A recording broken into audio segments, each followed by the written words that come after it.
Shalom. Back again with another lesson. And before I begin this lesson, I'd like to first begin by giving all honor, glory, and praise unto Yahweh, Bahashem, Yahweh Shai, Bahashem, Rachach Kodash. I want to give double honors to my elders and apostles and elder bishops of Great Millstone who rule well, who I've learned this truth from. I want to say peace and salutations to Yakim, you brothers out there laboring, pushing this word out in all truth and in sincerity, presenting your bodies as a living sacrifice, which is your reasonable service. I want to say shalom to you, Akwaf, meaning you Israelite sisters that may be listening, and also to you Israelites that are scattered across the four corners of the earth. You may look like these other nations, but your seed line goes back to Abraham, Isaac, and Jacob, which is chosen seed line. Shalom. So I wanted to do this lesson because I've noticed that although the news reports about the war have been quiet recently, it's almost like people have forgotten or almost forgotten that the world is about to experience what can only be described as absolute chaos. We're getting ready to experience, the famines. We hear the news reports of that that's still going on. We hear about the economic woes that get ready to take place, like the global markets are getting ready to crash because of all the trading and everything that's taken a big hit because of the closure of the Strait of Hormuz. Right, we're about to experience a whole lot of death and a whole lot of destruction, right, et cetera, et cetera. But in most people's minds, or a lot of people's minds, they're still focused on being able to, take trips abroad, to save money, to buy houses, et cetera, to open up businesses, going to these events, like these concerts and all these events that they got planned for the summer, the normal things that people do. But they don't take into consideration that everything is about to turn chaotic, right? It seems like when I hear these conversations from just random people in the streets, you know, it's they're planning on their weekend, or they're planning on doing something big, because they just don't want to stay around the area. You know, Now it's quite clear to me that the Lord has chosen certain people to wake up to understand everything that's happening, that's about to happen, and have the foresight to see the things that are going to take place in the future. You know, the fact that the Lord has opened our minds to understand these scriptures, the way we understand them, to prepare us for the times that we're getting ready to take, that's getting ready to take place on the earth. So to start this lesson, I'm going to start in the book of Micah, chapter 2, and I'm going to read verse 10, right? And it reads, "Arise ye and depart, for this is not your rest, because it is polluted. It shall destroy you, even with a sore destruction." Right? So, as I mentioned, the scriptures, they give you a clear understanding. The first part of the scripture reads, "Arise ye and depart." What does it mean to arise and depart? It means to wake up your mind and get yourself ready. Stop living in this dream land, or this fantasy of thinking that you're going to be able to, you know, leave a legacy on this side. The Lord's getting ready to destroy this place, right? It's going to put this place through hell, literal hell, right? It says, "Arise ye and depart, for this is not your rest." It says, because it is polluted, right? And this is the reason why. So when we look at the definition, or we defined uh, the word polluted, it gives you the description: the water, air, or land has been made unclean, impure, or unsafe by the addition of dangerous substance, chemicals, waste, or garbage. Right now, this society we live in now is pretty much polluted. Everywhere you look, everything's polluted. The food we eat is polluted. The water we drink is polluted. The the entertainment we consume is polluted, But what does it say as we continue reading? It says, "It shall destroy you, even with a sore destruction." And that's what we've witnessed living in the society that we live in currently, right? Because this society, and this is the point of today's lesson, is it's the fact that this society was never designed for you to make it. this society proves this daily by everything that we consume, right? I'm going to read in the book of Isaiah. This is the book of Isaiah, chapter 24, right? So Isaiah 24 and verse 5 reads, "The earth also is defiled under the inhabitants thereof, because they have transgressed the laws, changed the ordinance, broken everlasting covenant." Right?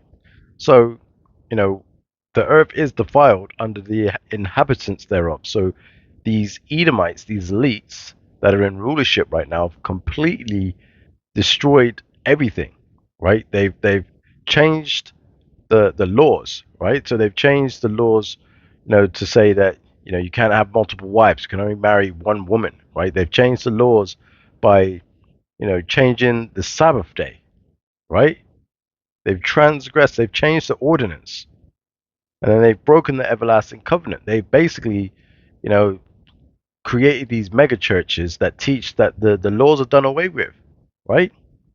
They've just broken that everlasting covenant and kept the Lord's chosen people in a state of perpetual sin, right? Which the Lord doesn't like. And now our people are completely destroyed, right? So I'm going to read now. I'm going to go over to the book of Psalms, and I'm going to read from the 10th chapter, right? And this is a prayer for the overthrow of the wicked. So this is Psalms chapter 10, verse 1, and it reads, "Why standest thou afar off, O Lord, O Yahweh? Why hidest thou thyself in times of trouble?" Meaning, David is asking, you know, why standest thou afar off? Why are you not responding to me? Why hidest thou thyself in times of trouble? Like, why do you not answer my prayers when in times of trouble? Right? So this is what King David is asking. There are some times where you ask the Lord to answer your prayer, and it seems to you that the Lord is not answering you, and He's just left you high and dry. But that's not the case, right? And just to sort of go into that a little bit, this is the book of Ecclesiasticus, chapter 2, and I'm start from verse 4, right? So it reads, "Whatsoever is brought upon thee, take cheerfully, and be patient when thou art changed to a lower state." So when you're going through trouble, when you're going through a stressful time, a hard time, and you're praying, but it seems like your prayer is not being answered, doesn't mean that the Lord is ignoring you. It could be that the Lord is just testing you to see what you're about, right? The fifth verse confirms it. It says here, "For gold is tried in the fire, and acceptable men in the furnace of adversity." And that men also refers to the women as well, right? So when you're going through these trials and these tribulations, it could be that the Lord is just trying you. He's just testing you to see what you're made of. Are you going to take into consideration everything that you've learned, everything that the Lord has shown you?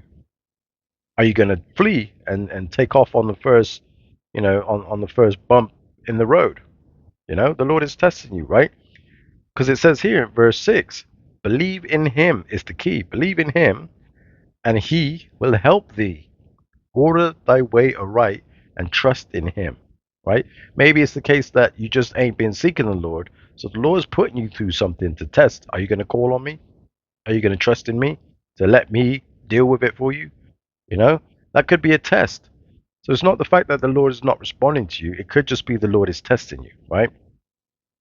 Now, here, as we continue, verse 7, "Ye that fear the Lord, wait for His mercy, and go not aside lest you fall." Like, you don't want to fall because you just decided you couldn't be bothered, you lost patience, and you figured you'd just do it yourself. It just shows the Lord that you don't trust Him. You know. So as we go back to Psalm chapter 10, this is verse 2. It says, "The wicked in his pride doth persecute the poor." The poor being the Israelites, right? The ones that are considered the bottom of society, right? So the wicked being Esau, Edom, and these elites, these other nations, these heathen nations. It says the wicked in his pride, because Esau is a proud person. It says the wicked in his pride doth persecute the poor. Let them be taken in the devices they have imagined. Right. So these Edomites, because obviously we know the Edom is full of pride. The Edomites are full of pride. Now, the Edomites, they usually target who? They target the humble and less fortunate, right? So they go after the people that ain't making a lot of money, that are living paycheck to paycheck. That's who Esau loves to target, right? But here it says, let them be taken in the devices they have imagined, right? So again, it's the Lord saying, let the wicked be taken in the devices that they've cooked up. So everything that they've got or they've got going on that's um, messing the poor or messing the less fortunate around, you know, doing stuff to take advantage of them, let them be taken by the same imaginations that they've cooked up, basically, right? Verse 3 says, for the wicked boasteth of his heart's desire, and blesseth the covetous, whom the Lord abhorreth. Right? So when we look at the word abhorreth, right, this goes into, abhorreth. It says to hate, detest, or loathe with extreme intensity. So the Lord is just done with these people. But it says, for the wicked, the Edomites, boasteth of their heart's desire. Their heart's desire is to just steal everybody's stuff, right? Now, just to give you an example, right? You have this situation in New York where you have this thing called deed theft, where you have these so-called black people. They got those nice houses, but let's say, for example, they fall on financial hardships, right?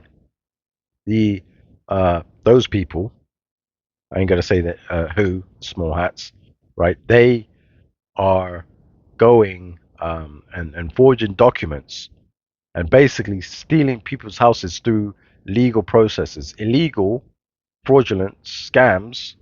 They're going through and they're doing something to where they cause the person to be locked out of their own house, to forfeit or miss some important day like a bank meeting or something like that. I think you can research it. It's called deed theft, but it's where they're losing the house and then the house goes to auction. So instead of them paying the homeowner full price for the property, they're getting the properties at auction prices. So they're getting it way less, way under market value, and they're stealing the houses from these people that have lived there their whole lives, right? So this is what it says. It says, for the wicked boasteth of his heart's desire. His heart's desire is to steal everybody's stuff. It says, and bless the covetous, right? So the covetous are getting blessed by obtaining all these riches and properties that they've schemed against, right? To win over. It says, whom the Lord abhorreth, detests, hates. The Lord hates these people. And to be fair, I think a lot of people on the planet Earth feel the same way, right? Verse 4, the wicked, through the pride of his countenance, will not seek after the Most High. The Most High is not in all his thoughts. So, again, they do not consider the Lord. They don't trust in the Lord. They don't even believe in the Lord, right? A lot of the time you see them and they're, making some rule about in their land over there in the so-called Middle East, right? They're making rules where you're not even allowed to talk about, Christianity because they don't believe in it. You know, their thoughts and their mind is not on the Lord at all, right? Verse 5, it says, his ways are always grievous. There's always something that these people are doing, you know, stealing land. Like it's always something, you know. It says his ways are always grievous, thy judgments are far above out of his sight. As for all his enemies, he puffeth at them. So, I mean, this is really plain and clear to the elect, to those who understand the scriptures, right? But his ways are always grievous, but his judgments, or thy judgments, are far above out of his sight. So he doesn't think that anything's ever going to stop him from doing what he's doing. He feels like he can just consider doing what he wants, and there's nothing that can stop him. And that's because that's in his nature. So when it talks about, you know, uh, as for all his enemies, he puffeth at them. So he basically just scoffs at them. Just what are you gonna do? You can't tell us what to do. We're gonna take my house if or we're gonna take your house. If I don't take it, somebody else is gonna take it. So it's my birthright to take it. You know what I mean? He's like huffs at them, you know, or he puffeth at them. Verse 6 says, "He hath said in his heart, I shall not be moved, for I shall never be in adversity." Now these are these puffed up, proud words that he likes to speak. Nobody's going to stop me from doing what I'm doing. Nobody's going to move me out of the way of doing what I'm doing, and I'll never be judged for it, right? Because this is what he believes in his mind, right? So as I go to a quick precept, this is the book of Psalms, chapter 58 and verse 3. And this is, like I said, this is this man's nature. It says, "For the wicked are estranged." This is Psalm 58 and 3. It says, "For the wicked are estranged from the womb; they go astray as soon as they be born, speaking lies." And that's all they do is lie. It's in their nature. Verse 4, it says, "Their poison is like the poison of a serpent. They are like the deaf adder that stoppeth her ear." Right? So these these wicked people are, they don't care about life. They have no concept, no compassion, nothing in when it comes to life, right? They just want to destroy, steal and destroy. It's what they're known for, right? So as I go back to the book of Psalm chapter 10, right? Um I'm going to go to Psalm 10 verse 7. It says, "His mouth is full of cursing and deceit and fraud. Under his tongue is mischief and vanity." So this guy, you can't believe anything that these people say, like, because they don't know how to tell the truth. Continuing reading, verse 8 says, "He sitteth in the lurking places of the villages. In the secret places doth he murder the innocent. His eyes are privily set against the poor." Right?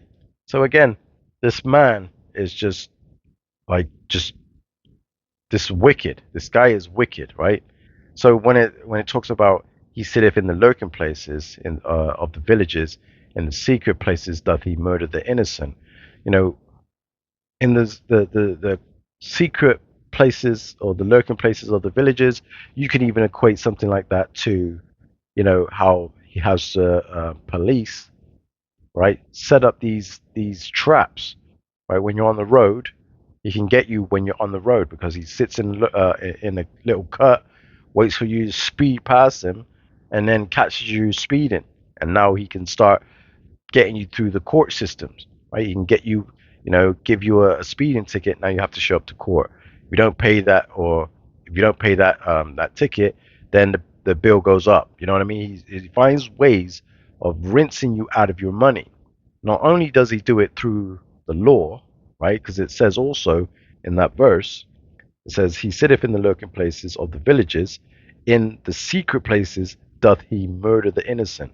Now, you can even equate that to how he runs his society. That's why I say that the society is not made for us, right? And it's not wise to try and set up roots here. There's no point because this place is getting ready to be torn down.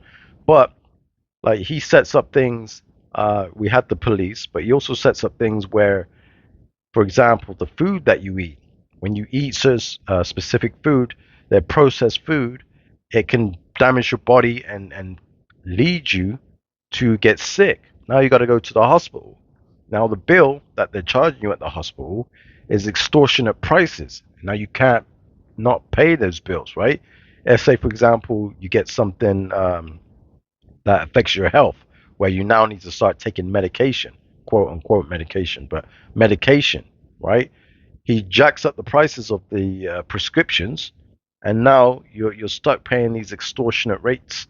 And obviously, it the medicine, it may soothe the symptoms, right? If you're, I don't know a lot of medical issues, but let's say, for example, high blood pressure, right?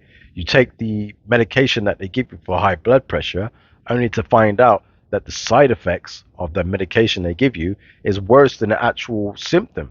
You know, the side effects are way worse, like causing things like blood clots and et cetera, right? So these things that Esau does, right, or these wicked do, right? It says in the secret places doth he murder the innocent, right? Because the medication they give you, they're not looking to cure you. They're looking to keep you as a perpetual customer coming back to them, right? Then you eat the food that gets you sick and makes you, you know, go to the hospital to then take the pills that it's all a trap that these people set up. And they like it that way, right? It says his eyes are privily set against the poor because it's usually the people in the poorer communities that have to deal with these things, right? Because you're not finding people in these rich communities eating the defiled food that the people in the poorer communities have to eat. They're eating all the healthy, you know, um, natural organic foods, whereas in the poorer communities, you're eating the processed foods. You see, this is how they set up them traps, right? And they do it privately. They make it seem as if, oh, we're all the same. We're not. The richer communities have better health plans, health everything, than the poorer communities because he preys on the poor, right? Verse 9, it says, he lieth in wait secretly as a lion in his den. He lieth in wait to catch the poor. He doth catch the poor when he draweth him into his net. So all these things are snares to capture the poor because this guy is absolutely wicked, right? And this is why we can't make roots here in this society because the Lord has to destroy it because it's just so wicked, right? Verse 10 says, he croucheth and humble himself that the poor may fall by his strong ones, right? So I have a precept here in the book of Sirach. This is the book of Sirach, Ecclesiasticus, chapter 12, verse 11, right? And this is what it says. Actually, I'll start at verse 10. It says, never trust thine enemy, for like as iron rusteth, so is his wickedness. Though he humble himself and go crouching, yet take good heed and beware of him. And thou shalt be unto him as if thou hast wiped a looking glass, and thou shalt know that his rust have not been altogether wiped away. Because he'll come humbly, he'll come like he's here to help, but trust me, eventually you will see that there was something that he was looking to do behind the scenes to get you to fall into his trap. Like these people cannot be trusted, right? So that's why we're absolutely blessed to understand this truth, for the Lord to have sent our head apostles and elder bishops of Great Millstone with the 100% truth to break these scriptures down to us so we can understand exactly what the scriptures are saying, so we can teach other people that this is why we call these people the wicked. This is why we call them the devil, right? So as we continue, I'll go back to verse 10. This is Psalm chapter 10, verse 10. It says, he croucheth and humble himself, that the poor may fall by his strong ones. Right? Verse 11. He hath said in his heart, the Most High hath forgotten. He hideth his face, he will never see. Verse 12. Arise, O Lord, O Yahweh, O power, lift up thine hand, for it says, forget not the humble. So basically, the wicked in their mind believe that the Lord is not going to see them what they're doing, right? Showing again that the Lord is not in their thoughts, so they don't believe that the Lord's going to do anything, right? So they just continue to do the wickedness that they continue to do. Verse 13, it reads, wherefore doth the wicked contemn the Most High, right?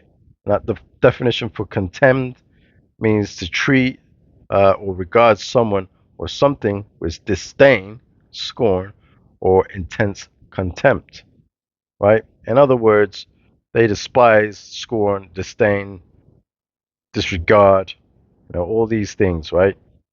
So it says here, verse 13, wherefore doth the wicked contemn the Most High, despise, you know, disregard the Most High.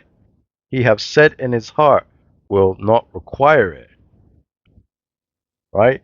So the wicked, they despise the Lord, and they believe that the Lord is not dealing with us, meaning us being the Israelites, because obviously they've done all the wickedness that they've continued to do, and the Lord has not judged them yet, right? So we're going to read in the book of Ecclesiastes, right? Chapter 8, verse 11, right? Because it says here, because sentence against an evil work is not executed speedily, therefore the heart of the sons of men is fully set in them to do evil. So in their mind, they're thinking because they're not receiving that judgment, they're not receiving that, that recompense, they feel like they could just continue to do what they want to do and not receive that judgment. But little do they know, right? They got a big surprise coming their way, right? So as we read back in the book of Psalms, chapter 10, or Psalm chapter 10, verse 14, it says, thou hast seen it. Man, the Lord has seen it. He's seen, they think that the Lord ain't seen it, but the Lord has seen it. It says, for thou beholdest mischief and spite to require it with thy hand. The poor committeth herself unto thee, thou art the helper of the fatherless. So, in other words, the Lord has seen everything they've done, the Lord has seen all of it, and will require all of it from them. You know what I mean? And the fatherless that it's referring to there is talking about the Israelites, right? Verse 15 says, break thou the arm of the wicked and the evil man. Seek out his wickedness till thou find none. So King David is basically praying, right, that the Lord seeks out everything, leaves no stone unturned on their wickedness, reveals all of it, right? Now, when it says here, break thou the arm, that's their power structure. The arm represents their power, right? So it says, break thou the arm, their power, of the wicked, break the arm of the wicked and the evil man, right? It says, you know, that verse 16 says, the Lord, Yahweh, is king forever and ever. The heathen are perished out of his hand, right? So the Lord is going to not only take out Esau, Edom, he's going to take out these other nations as well and all the wickedness that these nations promote, right? Verse 17 says, it says, the Lord, Yahweh, has heard the desire of the humble. Thou wilt prepare their heart, thou wilt cause thine ear to hear. So, in other words, the Lord is waking up the elect, is waking up the Israelites, and the Israelites are starting to realize, you know, that He's preparing our hearts, He's preparing our minds for this truth. That's why everybody's, the Israelites are waking up in these times, right? They're preparing themselves by not getting ready and not finding roots in this society, because those people that have woken up are understanding that this world is about to be turned upside down, right? Are about to be turned upside down. So, I'm going to read verse 18 and I'm going to close off there. It says, to judge the fatherless being the Israelites, and the oppressed, that the man of the earth may no more oppress. So, in other words, the Lord is going to restore us. He's going to take these wicked nations down out of their seat because they do believe that they're, you know, untouchable, especially these Edomites. They believe that they're untouchable, but the Lord's getting ready to give them a rude awakening, a huge wake up call, and restore the Israelites back to their rightful position in the earth, right? So I pray that this lesson has been edifying through the spirit and power of Yahweh Bahashem Yahweh Shai. As I mentioned, there's no point in trying to save this kingdom, or to set anything worth substance on this side. This side is getting ready to be completely wiped out, right? But I pray again, that this lesson was edifying. So to close out, I want to give all honor, glory, and praises unto Yahweh, Bahashem, Yahweh Shai, Bahashem, Racha Kodash. Double honors to the elders and apostles and elder bishops of Great Millstone who taught me this truth. I want to say peace and salutations to you hopeful elect, and it's on to the next one, Lord willing. Shalom.